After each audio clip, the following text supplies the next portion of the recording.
This is the Solid Signal Podcast for the week of November 12th, 2018. And folks, I'm coming to you perhaps speaking a little bit more slowly and a little bit more quietly as a result of some problems I've had with my voice the last week or so.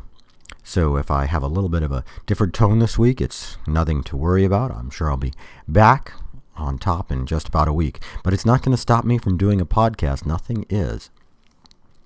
But the subject of this week's podcast is antenna mounting blues, and nothing makes me sadder in a way than when I have somebody come to me and say that they really would like to have an antenna and they would like to just buy one of those little ones and slap it on the wall and get a million channels. And I have to tell them that those little antennas are great if you happen to be 10 to 15 miles away from the towers, but as you get further and further away, they become less and less effective and eventually get to the point where they don't do much of anything.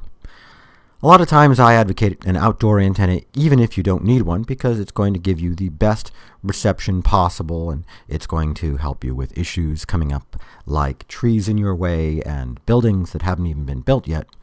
It's just a very future-proof kind of option.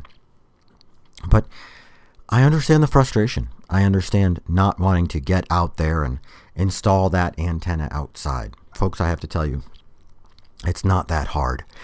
In most cases, if you have an outdoor antenna, and not all, but most cases, if you buy the right antenna, then you should be able to put it up on a simple J-mount, which can mount on the eave of your house or even be strapped to a railing. There are a lot of ways that you can mount an antenna that are totally non-destructive. Let's say you're renting a house, for example. You can put up a chimney mount. And that chimney mount is a totally non-destructive form of mounting that's going to allow you to securely put that antenna up on the roof exactly where it needs to be. Or let's say that you are an apartment dweller and you have some sort of patio or private space.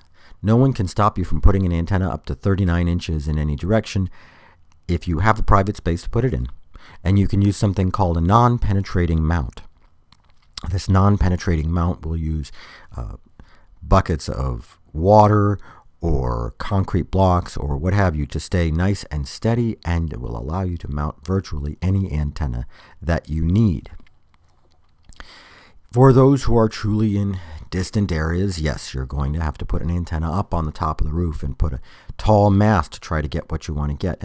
But that's kind of rare, because the way that digital TV broadcasting works, most antennas are going to work just fine in almost every outdoor mounting situation. You won't have to go up 20-25 feet because digital antenna signals tend to be nice and strong until they aren't. And once they aren't, they become so unreliable very quickly that you really aren't going to get a whole bunch, no matter how high up you put something. Honestly, mounting an antenna is a deal breaker for a lot of people, and I feel bad about that because I don't want people to lose out on the dream of antenna television just because they don't want to take a few minutes to mount an antenna. Now, here we are in the middle of November, and I would say that if you haven't mounted your antenna yet and you are in that part of the country where it snows commonly, then think about it. Think about maybe waiting until the spring. I know that that's kind of a drag, but folks, be safe.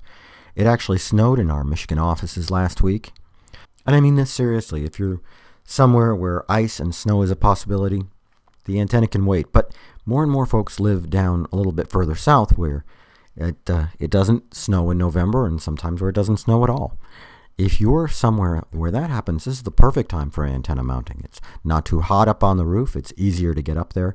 And all you need to do is make sure that you've got a friend nearby, because you should never get up on the roof yourself unless you're a really, really qualified and experienced kind of person.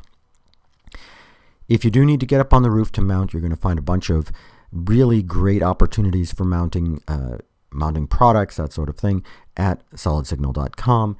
And as I said, for the most part, most people do not necessarily need to get up on the roof. They just need to mount on an eave, which is a better choice anyway. Mounting on the roof, you have to be very careful that you don't encourage any sort of leak, where if you mount on the eave, you're drilling a hole. Yes, it's true, but that hole is not going all the way into your house. That's about it for the podcast this week. I know I've been doing a whole bunch of longer podcasts, but as I said, my voice is a little bit shot, and so I'm going to cut this one off right here. If you have any ideas for future podcasts, leave a comment at the bottom of anywhere that you see this podcast listed, whether it's YouTube or our Facebook property or at blog.solidsignal.com, and I will be happy to do a podcast on your specific suggestion. That's about all for me this week. Have a great one.